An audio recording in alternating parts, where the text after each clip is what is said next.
Hello and welcome everybody to the webinar. Today we have a new guest and a new topic. The topic's gonna be BPPV, what you need to know. For those of you who has into the webinar before, know me. My name is Mariana and I'm a education and training manager at Otometrics, and the presenter today will be Dr. Renato. I just want to introduce you to some of the practical information. All participants are muted to reduce background noise. It's possible to ask questions if you write down in your right side of the screen. The questions will be collected during the session, and then you will be able to, and we will try to answer when it's done. If we are not able to reply all the questions, I will email to you afterwards. And if you experience any problem, please write to me as a moderator. Renato, welcome. It's nice to have you back here. We have had you before in our webinar series. I'm going to give you the screen. Okay. So welcome, everybody. Thanks, Mariana, for the introduction. Thanks, everybody, for joining us. It's 9:00 a.m. here in Brazil. I would say good morning to everybody, but I know there are some people from India and United States, so maybe you have different time zones. So I would say good afternoon. So, we're going to talk about this morning regarding BPPV. BPPV is a very common disease, and I do believe that everybody should at least know how to deal with, how to treat that, how to perfectly diagnose BPPV. And we're going to split this talk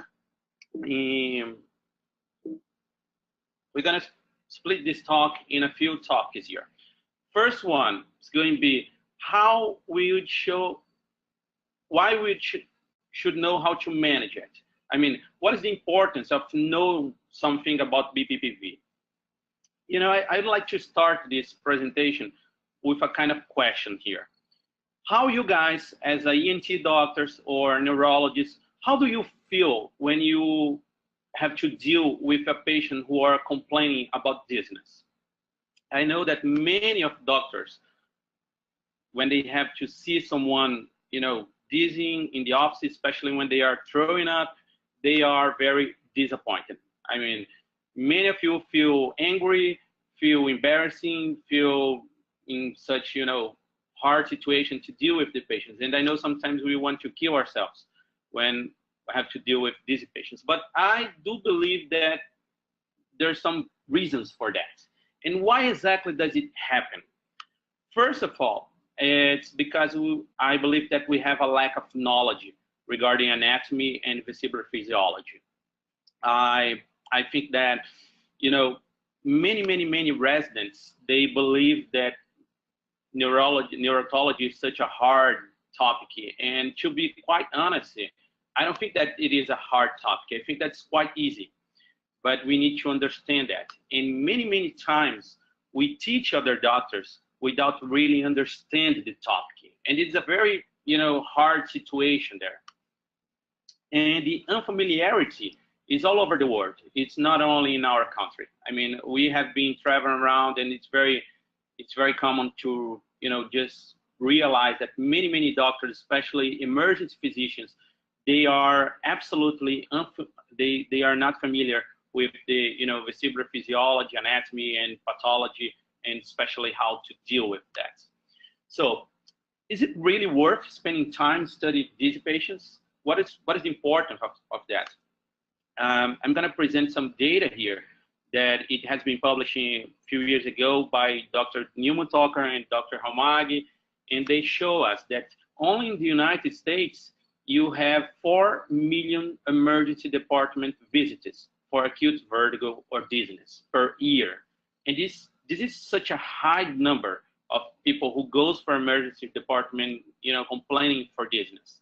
And what is more impressive regarding this data is that over 1 million of these 4 millions are overtests, misdiagnosed, and undertreated. And it is very, it is frightening to realize how big is this data here, because we can imagine that almost 25% of the patients, these patients who goes for emergency department, they are, over-tested, misdiagnosed, and undertreated. And just in terms of comparison, if you think a country like Denmark, which has a population a little bit bigger than 5 million people, it's like all the population in Denmark goes for the emergency department in the United States complaining for dizziness.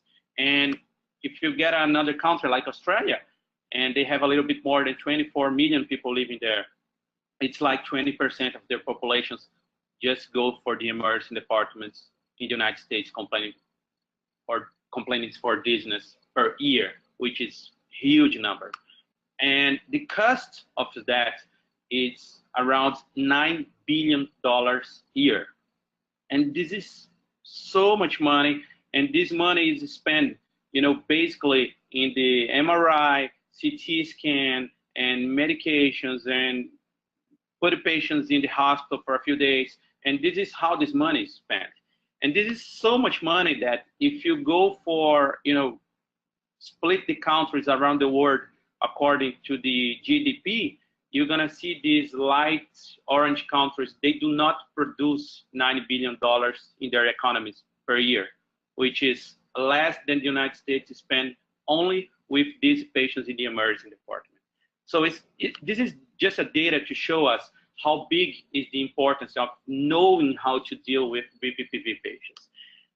We know that when a patient comes to our emergency department complaining of vertigo or dizziness, it could be a problem in the labyrinth, like, I don't know, BPPV or neuritis or Meniere's disease. It could be a problem in the brain, and it could be a stroke, it could be a TIA, encephalitis. It could be a problem in cardiological problems, like high blood pressure, arrhythmia, a heart attack. It could be related to some endocrinological issue, like hypoglycemia, Addison disease, or maybe psychiatric, like panic attack. So the big points here with these patients in the emergency department is try to realize where the problem is. So here's a paper for Dr. Kerber and Dr. Neurotology, and they published that a few years ago, and they just show us that around 80% of the patients with peripheral vestibular disorders, they are not correctly diagnosed and managed in the emergency department. 80%. How's that possible? 80% of people are not correctly managed in the emergency department with peripheral vestibular disease. And why every physician in the emergency department, they should be able to identify a peripheral disorder? Because these disorders are quite common. There is guidelines for the most common ones like BPPV or neuritis. They should be aware about requesting complementary tests like MRI, CT scan. And the most important, physicians who are more efficient in diagnosing peripheral disease, they are usually more efficient in identifying central causes like the strokes. And if you check online, there are many publications like this one that has been made in the University of Michigan. They studied more than 3,000 patients in the emergency department, and they just realized that you have Dix-Hallpike test documented in only 4%. Can you imagine that more than 3,000 people go to an emergency room and you just document Dix-Hallpike maneuver in 4%? And the Canal reposition maneuver, they are documented in only 0.2%. And the reason for that is 75% of the doctors, they just say that they were never taught how to perform the maneuvers. And here I'm quoting Dr. Kevin Kerber quotation that he used to say that we are radiating rather than repositioning patients. So this is one of the main reasons this study just show us how important is to know how to diagnose and treat BPPV in a correct way. And what is more important here is when we talk about BPPV, we know that if you go for a Canal reposition maneuver, you have a cure rate about 80% in the first 24 hours. which means we have a very effective treatment, but less than 10% of the patients with BPPV, they really receive the treatment. And the Barring Society, they have made some efforts according to perform an international classification of vestibular disease. They start doing that with the symptoms, and they are working on, and they have published a lot of papers trying to everybody to speak the same language here. And they were extremely successful in split the vestibular syndromes in episodic, acute, or chronic ones. And when we talk about episodic vestibular syndromes, the most common diagnosis here, Meniere's disease, vestibular migraine, and BPPV, those are the most common ones. And I believe that everybody who sees patients in an outpatient care, which is not in the emergency department, we should be really, effective in diagnose those conditions and especially treat them. So, what is about BPPV? BPPV is the most common vestibulopathy. Most of the cases are 100% treatable, which is great. And the symptoms are very straightforward. I mean, the patient goes to your office and say, look, doc, I'm getting vertigo, I'm spinning around, especially when I'm bent over in bed or when I lay down or when I get up in bed. So it's a very straightforward symptoms. But the point is that a really benign condition? We know that for medical reasons, it is benign, but it doesn't really, matter that it's benign, because sometimes it causes frustration, it causes fear, it causes anxiety, and many times even depression in the patients. So that's one of the reasons that it's very important to treat patients well and to go through to explain the disease for them. And those are the reasons that everybody should know how to manage it. But what about the pathophysiology? What we should know about the pathophysiology of BPPV? We know that all the cases of BPPV, they have two theories to explain that. The ductolatias, that has been described for the first time by Hall, Ruby, and McClure in 1979, and the cupulolatias, which has been described by Dr. Harold Shuckneck in 1969. And those theories, they explain that the particles from the utricle, it could be attached to the cupula, or it could be just free-floating around the end length. Those are some pictures that Dr. Samuel Merchant gave to me a few years ago. Those are the original pictures that Dr. Shuckneck used to describe the cupulolatias. You can see here there are some etiologies just attached to the cupula. And here are some pictures from Dr. Lauren Barnes from Canada.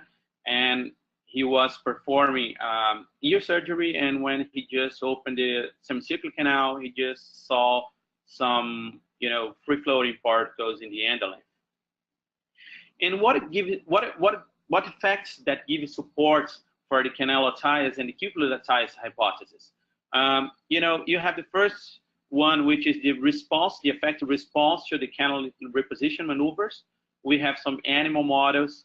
We have some studies that have shown us abnormal utricular function. Those studies have been done with OVAMPs, the ocular VAMPs, and we have some mathematical analysis. And those are the supporters for this hypothesis. And one of the questions regarding BPPV that I always ask myself is why patients have different intensity of the nystagmus during the Dix-Hallpike maneuver.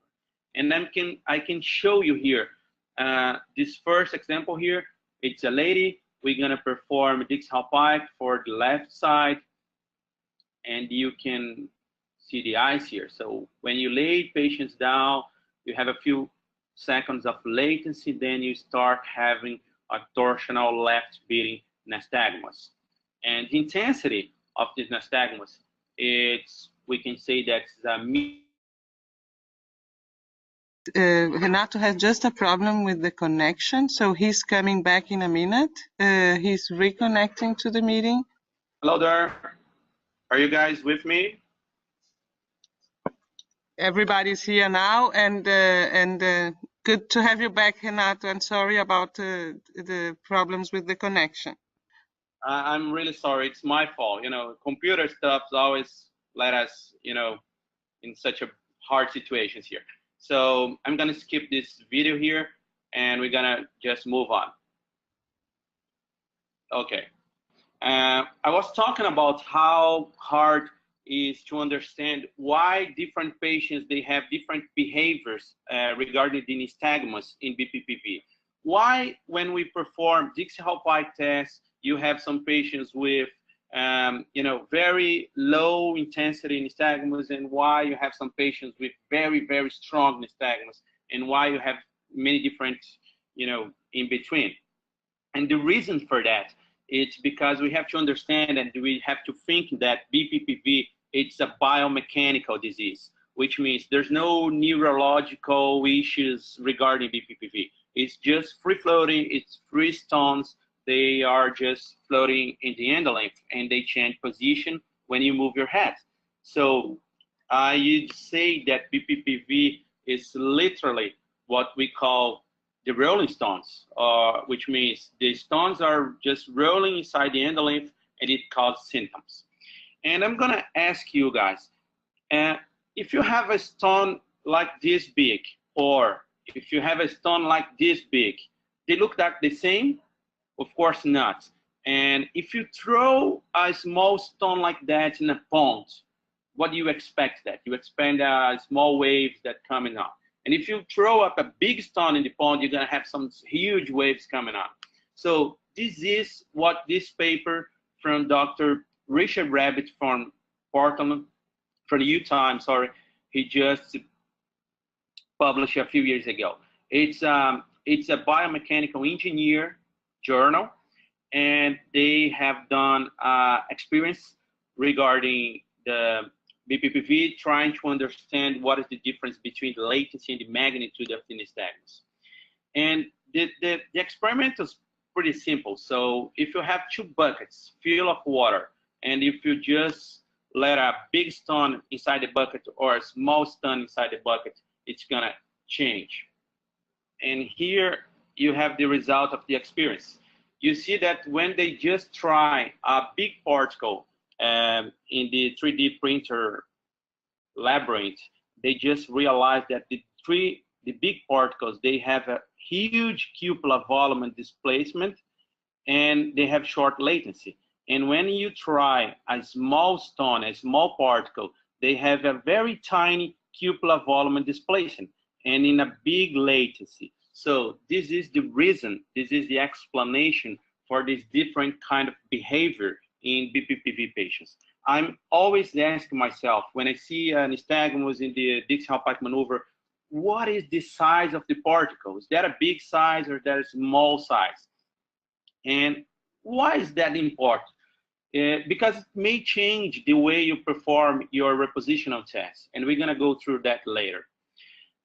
This is a paper from our group here in Brazil that we have published in 2016, that we have proved that the patients who have high intensity nystagmus, they usually have small latency. And people who have a small intensity of nystagmus, they have more, huge latency. So we are trying to prove that these different mass of otoconia, they have a direct influence on the nystagmus and maybe in the particles repositioning. And another point regarding BPPV that many residents ask me is, what explains the fatigability of the nystagmus? When you perform a Dix-Hallpike maneuver and you have like, nystagmus, and when you do the maneuver again, the nystagmus is gone. And many people believe that the explanation for that is it's kind of neuroadaptation mechanism. And to be quite honest, I don't think that's absolutely true, because if you go online and check some biomechanical journals, we have found this paper here from Switzerland. And they just show us that when you perform a Dix-Hallpike test, like here, You can see this video. It's a courtesy from a great friend of mine, Dr. Zuma, and they have tried to show us what's happened with the particles when you do a Dix-Hallpike test. Look at that. She is laid down in bed. The particles are there in the posterior canal, and now they're moving around. And when she moves back to the seated position, you're gonna see that the particles, they are going to move back, but they do not move back to the original position, which means if I try again the Dix-Hallpike, the delta of the variation of movement is going to be less. So this is the reason of the fatigability. It's a fluid, it's a liquid, it's a regarding liquid fluid attenuation rather than a neuro adaptation mechanism. And this paper, they show us in a very clear way that sometimes you have the particles here in this position, and you perform the Dix-Hallpike maneuver, the particle comes here, and when you move back to the seated position, the particle comes here, and they are in a different position than the original one, which means if I perform multiple Dix-Hallpike maneuvers, the delta of variation is going to become bigger and bigger and bigger. So this nystagmus problem is going to fade away. So one of the questions regarding BPPV that everybody is concerned is, why does the otoconus detach? What's the reason that the otoconus become free-floating? And we all know that BPPV affects much more the older patients. And here are a study that shows a microscopy images from otoconus from young patients that you have seen that the otoconus are quite brighting.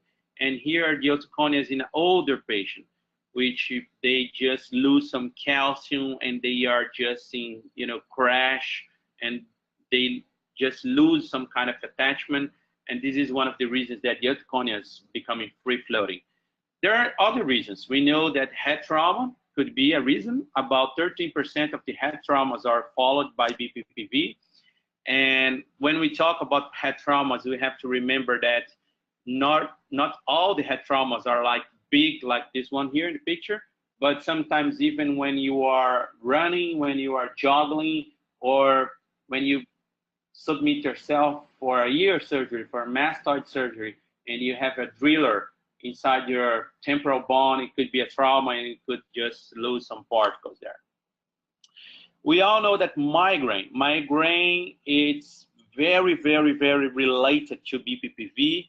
BPPV is 3 times more common in migraineurs patients than in regular population, so there may be some relations. And there are many other hypotheses regarding the vitamin D, or patients who have calcium metabolism disorders like osteoporosis, and this is still pretty speculative, but I do believe that there are some reasonable for these theories. Here's a paper from Dr. Pards in Canada, and they just did post-mortem anatomy specimen study, and they just proved that the otoconus, they free-floating as a mass, which means a lot of otoconus, they just group itself in a matters, and they are from the utricle, and they proved that in some anatomy studies here. So I have shown you what the reasons that we should know how to manage it, what is the pathophysiology behind BPPV, and now we're gonna go for diagnosing. And this is the most important part. I believe that everybody should be aware about how to perfectly diagnose BPPV. We know that BPPV could affect any of the semicircular canals. It's much more common in the posterior canal, but it also affects the lateral canal, and in very, very rare cases, it could affect also the anterior canal. And what is the reason for the posterior canals being more affected by BPPV? You can imagine here, it's a patient and you have the particles, they are attached to the utricle, And when the patients are laid down in bed and for some reasons the particle detached from the utricle, there are, for gravitational issues, they go for the common choroidal here, and it could be for the anterior canal or the posterior canal. When these patients, get up in bed, the free-floating particles in the anterior canal could move back to the utricle, but the particles in the posterior canal, they just become trapped here. And that's the reason for why BPPV is much more common in the posterior canal. And the most common diagnosing test maneuver is to perform the Dix-Hallpike test. Everybody knows that we put the patient sitting in the bench and turn the head 45 degrees and just lay down the patient with the head a little bit out of the bench for extension of the neck. It becomes much more sensitive for, observing the nystagmus and realize which canal is affected. If the patient cannot move the head like in an extend position, it could use the sideline test, which has the same, the same logical of the Dix-Hallpike. It's just a different way to performing that. But what is very, very, very important regarding the Dix-Hallpike test is to realize that what gives us the canal effect is the nystagmus. It's not the maneuver that you have performed. And here I'm gonna show you a video for a patient. I performed a Dix-Hallpike test. This is under video oculography. And when you perform the Dix-Hallpike test, you guys can see a horizontal nystagmus here, which gives me the direction that the lateral canal is affected rather than the posterior canal. Or sometimes you have another patient that when you perform the Dix-Hallpike test, expecting a posterior canal BPPV, and you just see downbeating nystagmus. And it could be anterior canal, or maybe it could be migraine, or maybe it could be another central disorder that just present with positional nystagmus. So be aware that Dix-Hallpike maneuver, it's not just absolutely tells you that the posterior canal is affected. What gives you the affected canal is the nystagmus, not the maneuver you perform. And why some BPPV patients, they just recover spontaneously? And this is a very interesting paper from an Italian group, and it has been published, many years ago, and they just did an experimental doing they are dosing the calcium ions in the end length. And they just realized that if you have a bigger concentration of calcium, it could be the reason to helping the particles to just dissolve.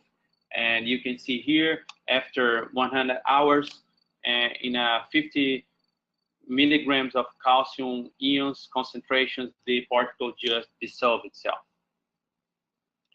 And what about the treatment options? How we treat BPPV?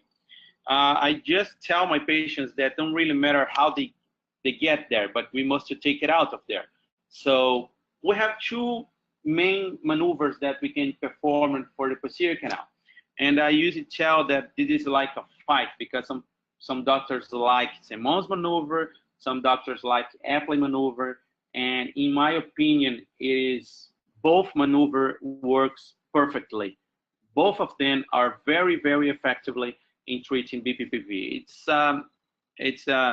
There are some evidence in the literature for the Epley maneuver, very strong evidence.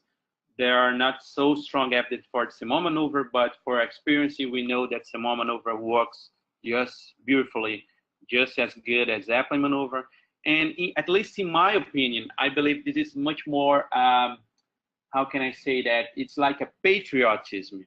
We know that the Americans, they are more tending for the Epley maneuvers, and the French and the other European countries, they use it to do much more Simon's maneuver. And just because I'm not American, I'm not European, I do both. So I can, I try both maneuvers. I have more experience with the applet because I just think that's more easy, but I have done some Simon maneuvers and I do believe that it works perfectly. So even though both maneuver works, they have different principles. We know that the applet maneuver works for gravity and Simon's maneuver works for inertia, which is a very, very different ways of how it works. And when we perform applet maneuver, I just tell everybody that this third position here, it's very important because sometimes you got some downbeating nystagmus here, which is, we know that's liberatory nystagmus. And why exactly this downbeating nystagmus happens here? You can see in this video here, she is performing an applet maneuver, and when she lays down in bed, you can see that the particles are moving from the posterior canal to the anterior canal, and when they just move to the common crura, you have a different flow from the anterior canal and the posterior canal. So this flow, they just annihilate the torsional components and they just intense the vertical components. So that's the reason you have the downbeating nystagmus over there. And I'm really happy when I see this downbeating in the third position because I believe that my maneuver was effective. I really motivate everybody to pay attention in the eyes in this third position in the applet to make sure that you see this downbeating nystagmus. And one of the questions that some people ask me is, okay, after the reposition maneuver, the otocone is attached again to the utricle? I mean, if they just lose up, why they attach it again? And there's a very, very interesting paper from Japan. And this group from Japan, they have done some animal studying in BPPV, and they just show us in 3 different groups with different, maculas, and the results are quite convincing that the otocones, they just attach it again in the macula of the utricle in more than 85% of the cases after 5 minutes, which means never retest your BPPV patients in a time less than 5 minutes. You have some, animal study evidence here to show us that we have at least to wait a few minutes to before retest the patient. And what about the lateral canal BPPV? We know that the lateral canal, it's like the same the posterior, but you have some different points here.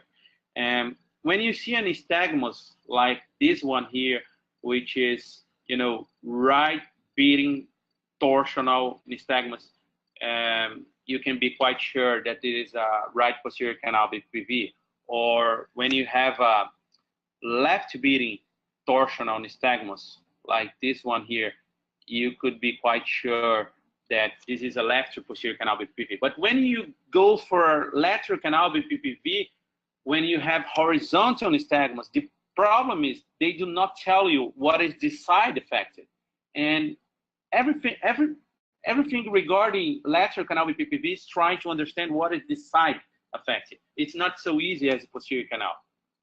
And we have a doctor in Italy, Dr. Sprillo Di Bonatti, and he has published a few papers show us a different approach for lateral canal BPPV that he has tell what we call minimum stimulus evaluation.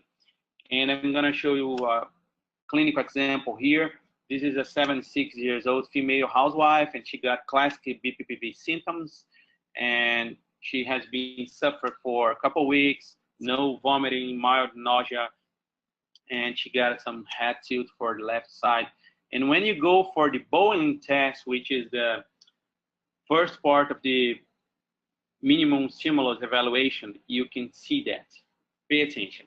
When we just shut the eyes, she start having some pseudo-spontaneous nystagmus here, very tiny nystagmus because the particles are in the lateral semicircular canals. And when we go for the Bowling test, the nystagmus just starts. Look at that. It's a very strong left beating, nystagmus, horizontal left beating. And when you move the head up in the lean position, you're gonna see that the nystagmus is going to change directions here. Look at that. It was left beating, and all of a sudden they just changed for right beating. So it just tells me that the particles are fully flowing, and when I move the head to the front or to the back, the handling flow changes, and this is the explanation for the nystagmus change. So I know that the particles in the horizontal canal. I don't know the side yet, so I'm gonna go for the supine and the road test, trying to realize which side is affected. And here you see when I turn the head to the right side, look at that. Turn the head to the right side, to the left side, I'm sorry. To the left side, you got some left beating geotropical nystagmus. Look at that. Geotropical left beating nystagmus. And when you move the head to the right side, you're going to have some right beating geotropic nystagmus. So it tells me that the particles are in the posterior part of the lateral semicircular canal. It's a ductal latias.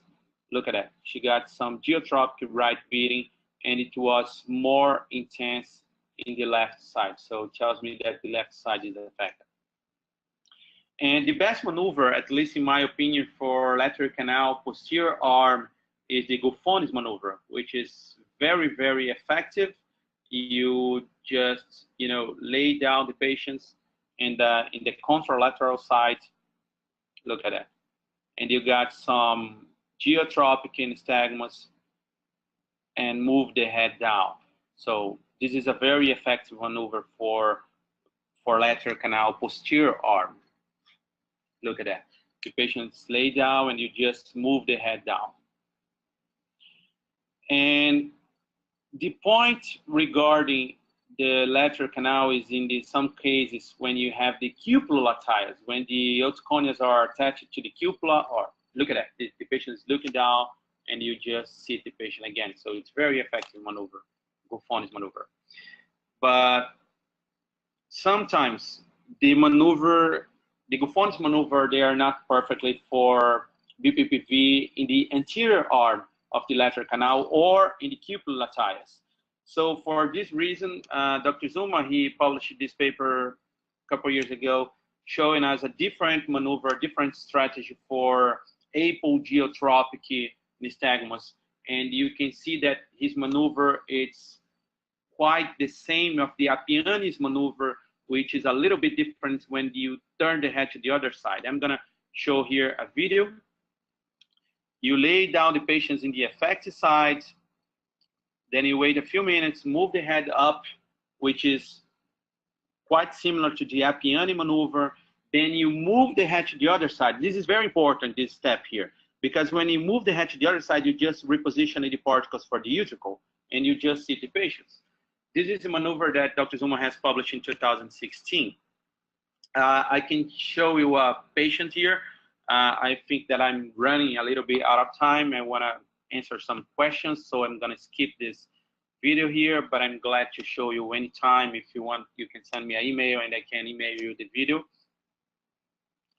And the maneuver is very effective for cupula latias in the horizontal canal.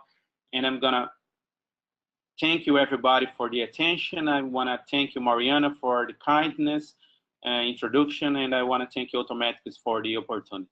Thank you very much. Thank you, Renato, for the very interesting presentation. I always like to listen to you. I always think you have something to tell us, and I'm always learning something on your presentations. Thank you very much. I would like to ask people if there is any question. Anything I can see in my question bar. I haven't got any questions yet. So let's see if we get new questions. No, no I'm question. glad to answer questions. If does anyone have some doubts or criticism or questions or comments, I'm very glad to have that. Yes.